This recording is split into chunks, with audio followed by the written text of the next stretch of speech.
and welcome to 360 Youth Dialogue. And like I always start, if it's affecting the youth, we are talking about it here on 360 Youth Dialogue. My name is Juliet Omra. And today we're talking about a topic that made Nelson Mandela to say that education is a powerful tool and when used can be a weapon for change. And today I have the MMMs here to talk on education. Let's go for a short break. When we're back, we'll delve right in.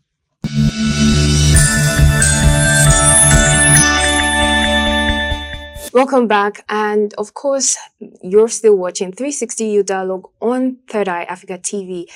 Today we have a youth leader. He has like a lot of portfolio, and I would like him to introduce himself. His name is Mayowa Odetayo. Did I pronounce it well?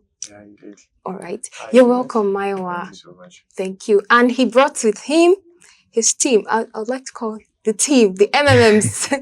We have Mary and Mark. Hello, can you just briefly introduce yourself, starting from Mayowa?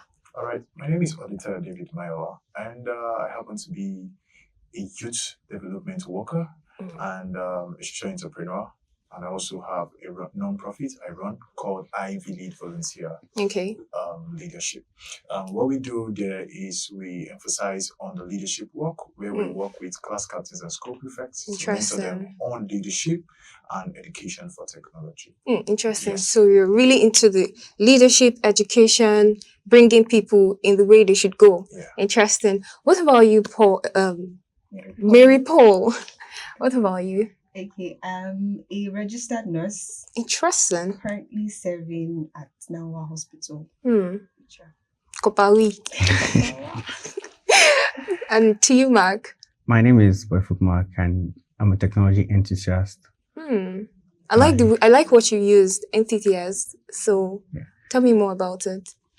Okay, I studied computer science, and even before studying computer science, I was interested in automobile, and the automobile had AI systems in it where they were self-driving and the rest. So I saw that from movies, and that piqued my interest. So I decided I wanted to do something like that. So I saw courses like robotics to begin a robotics, and I saw courses pertaining AI systems and the rest. So I studied computer science, and ever since I've been building the enthusiasm for technology, automation, AI, and the rest of it. Interesting. Yes. I have a question for you, but that will be later on. All right. Okay, let's just break some ice here.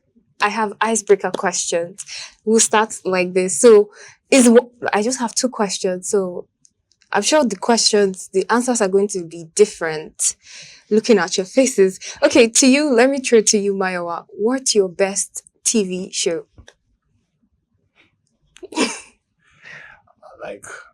Okay. Do I have a best TV show? Okay. Let me give you for the morning show for advice. Oh, let me show you're going to include 360 Youth Dialogue to your TV shows.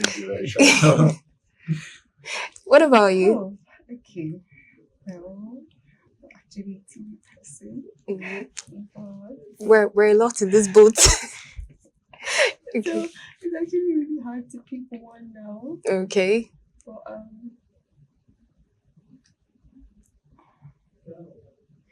okay, let me spare you that. I think I can, after this, I'll have to recommend a lot of TV shows for you, starting with 360 Youth Dialogue. To you, I think, why am I always being different today? What's that one positive change, if you could make a change, what's that one positive change you could do overnight? Just if you could wave your wand, yes. If I can do something overnight that causes change, would be to change the way we think, change our mindsets. If we think rich, we are rich. Think Rich. Have you read the book, Think Rich, Go Rich? Yes, I have. So let's talk about thinking now. Let's rethink our education system in Nigeria. And that brings me to the first question. You know how before now, JAMB and WAEC were high standard.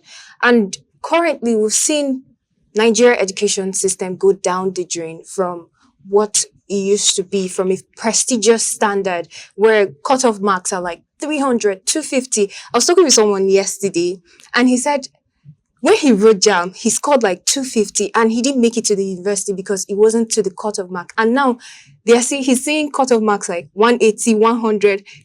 And he's like, what's happening? That if it was then, you can't even make it to the university. You know, JAMB and WAEC have faced a lot of credible challenges in Nigeria. What does this suggest to our education system? Let's start from you, Maiwa. So I would start with every time and every season has its own different approach to time. And our education system has its own gap. And you can't count them enough. And because the approach and the system is not working, so we get to have issues and we don't have sustainability when it comes to this. Now, if we talk about JAMB, we talk about WAEC, they have different approach and different bodies that are governing this system. We look at JAMB, for example. The educational system is low funded in Nigeria. You look at it from the budget, even till now, like we speak, the budget. The education system is not paid more attention to. You look at the institutions, you look at the universities, lecturers are not funded properly, there are no infrastructures, and you get to see that this affects the productivity of both the lecturers and also the pupils, which are the students. Bringing this back home, you would agree with me that if the curriculum are right, you're going to see that what you're going to see from the youth leaving the schools will be better than what we have today. So the education system needs reconstruction, needs individuals that would see beyond the four walls of schools, needs funding. Trust me, the teachers are actually the people that are not even paid attention to the most in Nigeria. So if you were to assess our education system, would you give it like a total drop, or we're still hanging on the edge? I'll put it as hanging on the edge. Okay, why is that so? Because we still have schools that are free educations. Free education. You could cite examples from different states. Free basic education. But those schools, I'm sorry to say, a very handful of them are of standard. Interesting. Most of them, you could see like 100 students in one classroom standing, and you think, now, funny enough, they're saying they're taking us to JAMB. Is it not people that don't have the digital literacy that would know how to work with the computers? Exactly. So you're looking at it from the curriculum. The curriculum 6, 3, 4. Yeah, 3, 3, yeah, 4. And you're asking yourself, is it worth it? Is it really worth it? So because the timing. So the curriculum, like I said from the onset, the institution, the system. Okay, what happens to those people that write JAMB? Because JAMB looks like the crossroad to your destiny in Nigeria. So what happens to those students? And when you see that, what happens, and JAMB has never gotten better, to be frank. It gets worse by the year. So what happened to those people that applied and did not get? What happens to them? What's the alternative for those people? That's 1 year waiting, that 2 years waiting. Like myself, I wrote JAMB twice before I got admission. And I know what that 1 year was like. Right? And gave me a drive to want to double school, because some of my classmates back then has actually gone to 200 levels. School. Some of them are only in final year. Yeah. It made me to double school and just let me meet up. I didn't do VGD. I didn't do direct entry. I did 100 level because I started ND in my mass comm. I was saying it before we started. I did ND in Osun State Polytechnic. And I started 100 level in Federal University of Lafayette. The same time? I was in ND2 and I started 100 level. So I was missing exams here, doing tests here. So I was juggling the two. Imagine the distance. right? So back to the institutions. We have weaker institutions. We have low funding, and we don't have. We're not yet ready for that. For Nigeria, WAEC, because if you talk about this, if you look at the core north, I don't think we are ready. We don't have institutions. We don't have facilities. We need to really look deep into this before we even take it up. Even the CBT, even the physical writing, we're still having Paper issues. and pen. Yes, we're still having issues with that. So I think we have to really pay full attention to that in our education system, because we are still very much hanging. We're still very much hanging. With the different ways of even operating, we have the Almajiri school. Those people are actually not even taught the normal read and write English like we haven't been taught. So when we look at that, we're seeing that we need to understand that we have differences, and our approach to these things should not be stereotyped. Interesting. We need to look deep into it so we'll be able to meet them at the level they are. Not them meeting us. Now the institutions, the bodies should meet the student in their level of knowledge. Definitely. Because that is the way you can actually impact in them. You can't drag someone who doesn't even know how to walk. And that is why we take a step. We don't walk with the two legs. We take one step. So these people are on different level. You can't compare the north, the south, the east, the west of Nigeria. We have different locations. We have diversity. And there's unity in diversity. And there's beauty in diversity. So we need to understand. That is why we need to work on the curriculum, work on the institutions, work on the strategies which falls under the approach to be able to communicate with these people, like I said, at the level they are. Then bring everybody to the same level. Very interesting. Thank you so much, Mayowa. I mean, with that, you've poured, should I say you've poured water on my eyes? I had a lot of questions, but let's come to you, still on CBT, Mark. You know, you're into the tech, you're into all that. How would you assess? Do you think, like he said, Nigeria is not ready? Do you agree with him that we're not ready, looking at our technological, power and all that? Are we ready to adopt the full CBT? Now it's just JAMB that is CBT based. Are we ready to adopt CBT in NECO and in WAEC? And by the way, I have the question, how did you write your own CBT?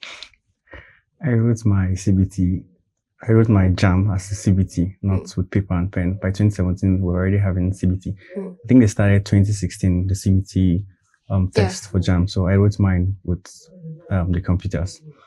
So the readiness of Nigeria, I can say it's in various levels.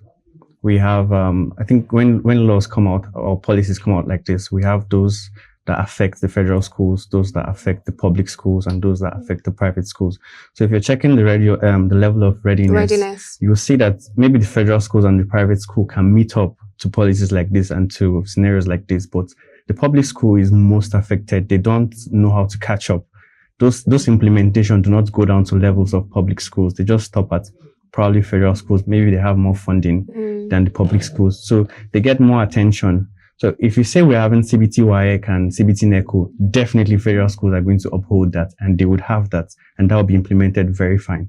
But if you talk about public schools, I don't think that would be implemented very well. So if, as a whole, I can say that Nigeria is not ready for CBT-based WAEC and CBT-based NECO. But if you're saying for some certain class of the educational system, maybe federal schools, if they want to implement that alone to federal schools and private schools, then maybe Nigeria is ready for that. Interesting. I like the fact that you separated this. Yes. And same thing with what Mayowa was saying here. Now, there's this video I saw where I think it was a JAMB council meeting, and the chairman, that's Professor Thomas, was saying that he was querying one of the committee for allowing the student to write by 11 p.m.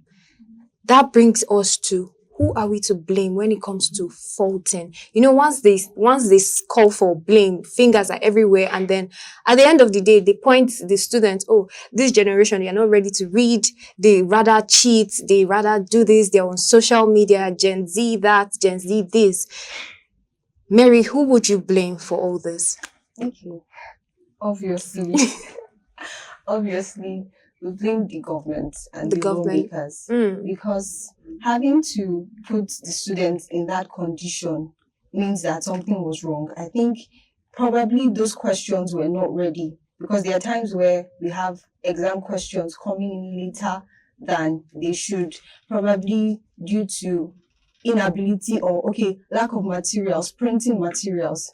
There was a time I was writing a particular exam and they're like, oh, we didn't have paper to print these questions. So there was a delay. Like for your school or for WAEC? I think it was general. It was general in that area, like my area. And they were like, we have to wait for a while. And then it had electricity issues also. So things like this, you could say that it is the government not making these things available, because these are major examination bodies that should have adequate preparation for examinations. But why is it that at the last hour these things are not available? Then you're putting these children at risk. Now these are major exams that require stability of mind. You can imagine the stress students had to go through, the mental instability that would have come, inconvenience, parents being scared, like exactly, leaving your child out by 11 p.m. at that time. So it was very wrong, and definitely we blame the examining bodies and the government, the lawmakers that did not make adequate preparation for the exam. So you have something to say? Yeah, I have a correction to make. You mentioned Gen Z. Yes. I think the generation writing WAEC and NECO now are no longer Gen Z. They're Alpha. Maybe generation Alpha, yes. I thought Alpha were the ones with the cocoa melon. Yeah, I think that's Generation X. Generation X. Yes, I think so. Interesting. Okay, I really like what you say, but I want to ask you, do you think the blame can be put on the student? No. Not at all. No blame at all. Because all the students had to do was prepare for that exam, and all they had to do was pay. They made payments for so for them to have paid, that means they were prepared for it and they're ready for it. Yes, so the examining body should have been ready with these papers for them. So basically, they really did not have any blame on them, on the student. Thank you so much. Now back to you, Viola. You said something that caught my attention. You said JAMB is like the crossroad for like a lot of, it's like this determines your next move. And if you don't get JAMB, it's just like a pause in your life. You keep wondering. Two questions. One question just popped into my head. Number one question I have for you is, what do you think are the major problem that's wrong in our education system? Looking at JAMB, looking at WAEC, looking at NECO, looking at our curriculum, looking at everything. What's the major challenge you would point in our education system? And secondly, what can be done as a leader, as a youth leader now? What do you advise young people to do in that moment of wait, in that crossroad? Like, you wrote JAMB already 1 year, you've not gotten JAMB. What's the other option? So, I would first of all say, the more we keep pointing at the government, the more we know progress. The government has their role to play, and the family has a big role to play. Interesting. Now, I start with this. There is no change you would see in the society that does not start from the family. No matter how bad a student would be in school, he spends only few hours in school but spend more hours at home. So the education system is not just in the four walls of the school, it's also at home. So if we keep saying the school, the family, and the government, we all have responsibility. So I'll start with, everyone needs to take responsibility of education, because it's not what the student is being taught alone in school that is the education. Education falls back to the family. And it depends on how the father takes the house and the mother. Then you get to see it. I often say that family starts with father, mother, children. Not father, children, mother. Not mother, children, father. And if you get to agree with me, we have 99% of the family failing this. And the right things you teach them at home applies to whatever they do in school. Interesting. The teachers only fine-tune whatever they see that has been taught from the house. Don't forget, a child is born tabula rasa, empty. It is what the child learns from 0 to 5 that makes up that child in life. So our education system is growing, but I think it is high time we own our education system, both from the curriculum, like I said, because most organization gets to work with people that do more of practical. That is why you see more people paying more attention to people that have gone to polytechnics, NCE. And if you check the NCE, these people are meant to be big on the education system because it's called College of Education. But because the institutions are not well funded, the institutions do not have the right professionals. You get to see today that how many people are even real qualified teachers? People are teachers now because they know there's no work. There's one primary school close to me. Let me just be going there 9 to 5. At least I have something to do. That's because we don't have professionals that are playing the role that they are meant to play. Don't forget, it starts from the funding. It starts from the institution. So if we can build the institution rightly and we have the right structures, because the structure goes round. It's not just one. So I can't say this. No, it has to come from both the government and private sector. Back to the second question. I hope that has done justice. Yes, to the it first did question. justice. The second question, to be frank, everybody has different approaches. But I think it is high time the government also inculcates what we talk about 1 year skill acquisition in school curriculum. Like aside your 4 years. Aside your 4 years. So some persons 5 go years. to some persons go to, because we have so many things happening in the university that we think and we don't pay attention to. Trust me. Some persons finish their secondary school at 15 and 16 and go to university. Then most of them have not even gotten their left and right. So you get to see so many things happening.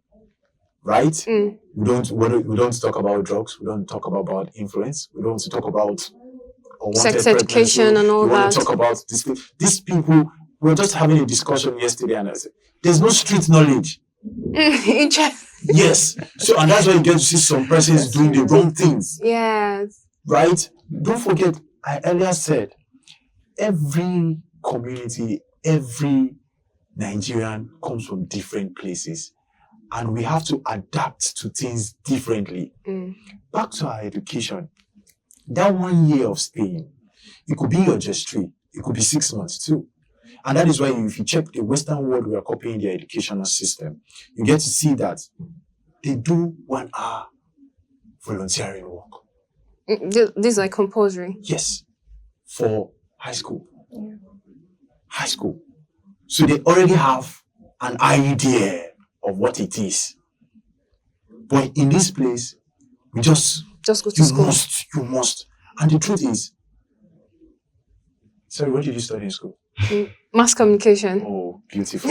You're even doing your work. 95% you see in a bank.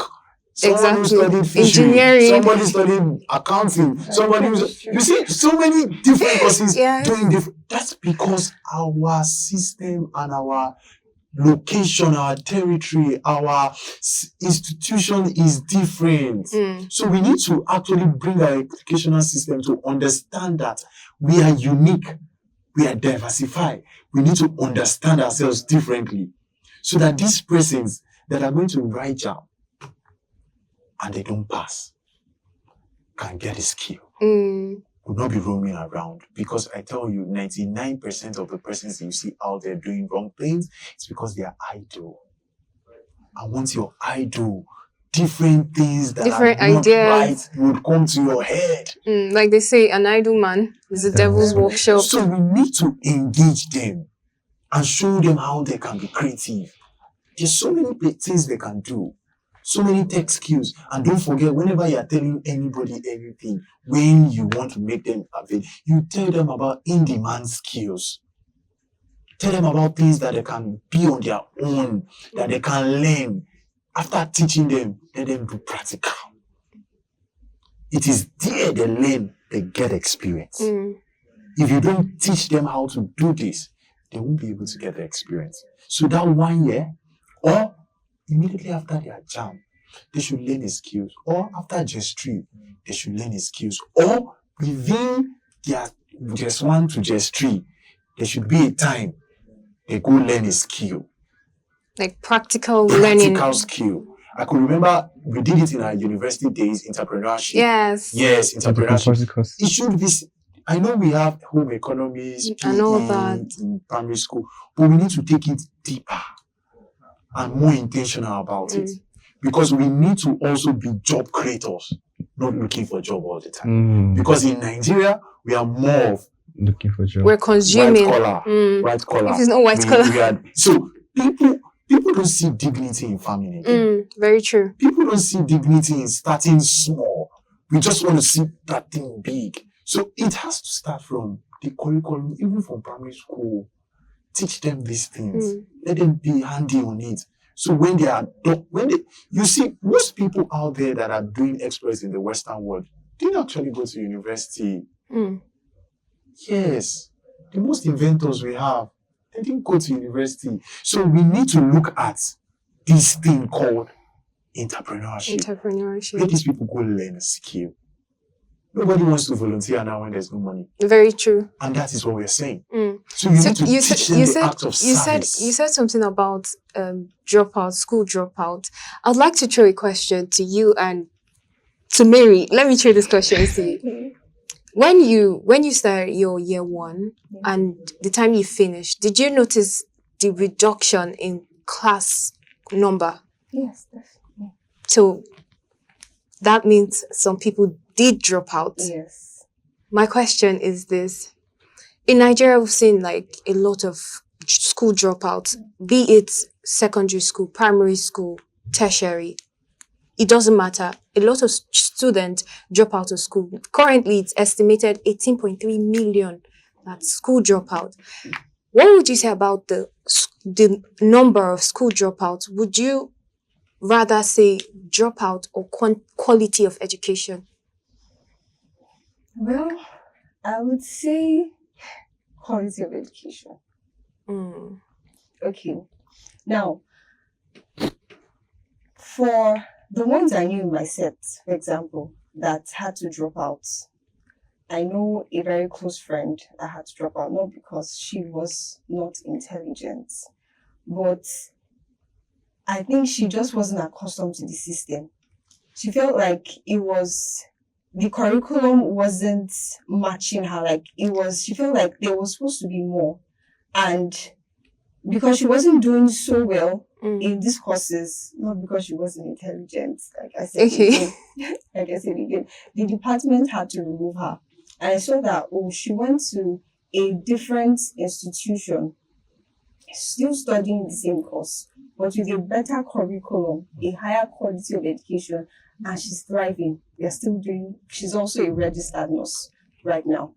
So the quality of education still differs across the schools in Nigeria currently. That's what I got to, because I thought that, it was still the same thing we're doing across universities, the same curriculum running. But her leaving the institution, she saw that, it was actually different. The institution, yes, not her. Not her, the institution. Also, there was corruption.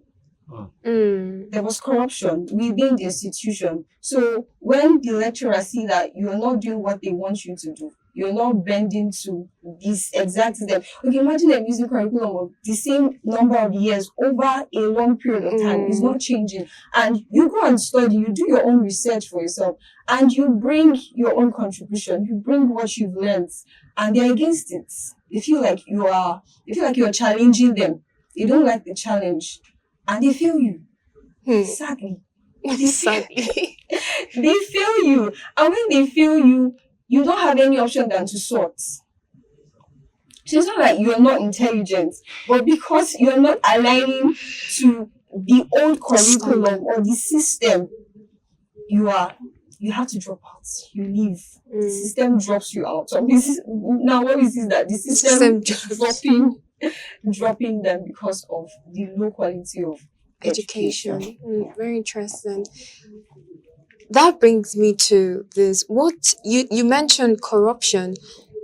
What other thing, Mark, would you tag as failure that has brought our education system, that has watered down our education system from what it used to be? And it's laughable that people used to say this, that, oh, the same curriculum that Nnamdi Azikiwe used is what we're still using till date. So what are the things you would tag as failures in the quality of education in Nigeria? Like she said, corruption. What other thing would you say? I think the list goes on and on, but I think I'd like to say the infrastructure and then... Infrastructure. Yes, and I would like to say the mindset behind why we are doing what we do. You're really focused on mindset. Okay, tell me more about it. Yes. Mr. Mara mentioned a volunteer culture, imbibing it in children right from a very young age. So what we are used to or accustomed to in Nigeria is that we are taught that you need to go to school so that you can get a job, so that you can live large. Those are not per se the right motivations for a young one growing up. He needs the right motivation. I need good education to be able to thrive in a society, not necessarily make the biggest amount of money I can make. I need quality education to live a quality life. So motivations like that and mindsets like that are what corrupts the educational system, even from the student level. A student is just there to make good grades. That's why students pass through school, but school does not pass through them. So not just on the part of the government, on provision. If we can talk about the part of government, we can talk about infrastructures are not set properly, but even on the part of the students, there's no motivation for me to want to know what I am being taught. I just want to pass with good grades and then get out and get a good job. I mean, I just have a connection that I don't need to even know what I know. I just have good grades and then I'll get what I get. Interesting. Okay, before we take a break and move forward, I would like Bayowa to comment more on what you said about some students being dropped out and all that.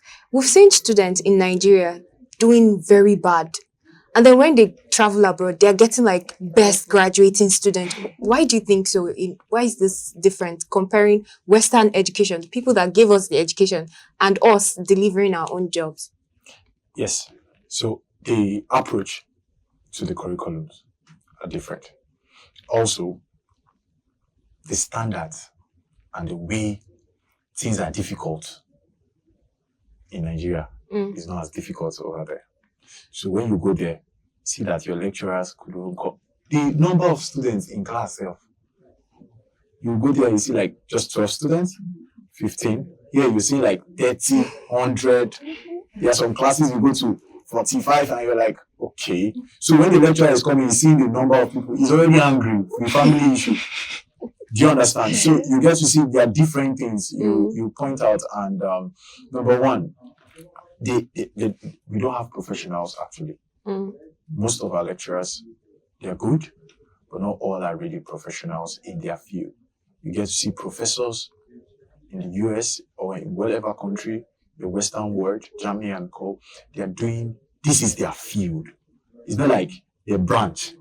Here we have so many professionals that are branching to do other courses. Oh, this department, they don't have enough lecturer. Let's use this lecturer. Because he's not paying well. Do you understand? So we don't have lecturers that are passionate about what they're doing. So there, you see more of practicals, you see more of physical interaction. You even see stuff like mastermind. Right? You see, you enjoy education over there. Interesting. Here, You have Now, to. if you're not a graduate, nobody looks at you. Mm. Now, if you're not having MSc, people are like, MSc is like the new BSc. Yes, exactly. Is this person a student? So you see that they're also having this culture of when you're done with school, you have something waiting for you, even by the government. Mm. So you would want to strive because you know that where I'm coming from. That's another symptom, and that's why those people were going there. They know that If where you I'm go coming back, from is not nice. I need to make it Exactly. to happen. But I'm an advocate of not jackpotting. I'm a big advocate of that. Mm. I'm a big advocate of making impact in my society. I'm a big advocate of doing something here. I can go there, but I'll come back for the impact. So how do you think Nigeria can meet up with this globalization and the global change, especially in education sector? Collaboration, number one. Improve curriculum, number two. Increase funding, number three. Stop nepotism and favoritism and do meritocracy. When you're bringing people into the space, let them be professionals. Don't just bring people because you know that, okay, this person knows this person. Trust me, and that's what's happening. You get to see, because this person is from this place, bring 95% of the lecturers are from that same side the person is from, maybe the VC or something. I think it's high time we actually stop playing politics with our education and be so intentional because lives are wasting by the day. Very And true. that is why we need the government to be open to partnership, collaboration. The SDG 17 is big on partnership and collaboration. I see it all the time because because we have private schools doing exploits in this country. The best university is a private school in this country by an individual when we have a government. So which means that we need to be open. There's nothing as bad as you are the best. Wow, in the whole Africa, please come. How do you do it? There's nothing bad there. What's your curriculum? How do you make it happen? Let's put heads together and make this thing happen. We should stop striving and Alone. being competitive. Yes. Let's work together as a team and make our education system great. Yeah, it's very true. Mark, the tech guy, where do you think Nigeria stand when it comes to tech, AI, adopting AI into our curriculum and all that? Where do you think Nigeria stand? I was sharing with some friends some few weeks back, and I could commend Nigeria that now we have an improved system that is focused on tech education. I've seen series of Nigerian scholarship with Coursera and with other edutech platforms where they are offering Nigerian scholarship to learn about this. I think the most recent I encountered was with Coursera, and they were offering scholarships where the focus on the scholarship was generative AI. So Nigeria is at the point where they are putting their citizens now in the education to get educated on tech. So I won't say we are really technological when it comes to implementation, but education, Nigeria is improving. I can commend Nigerian government now. They're doing very well. So I want to add to that. So big ups to NITDA. NITDA is doing a lot when it comes to improving the technological space. Big up to the DG of NITDA. He's doing a lot. To the minister, he's doing a lot. And you could talk about the hubs that they have cut across the country.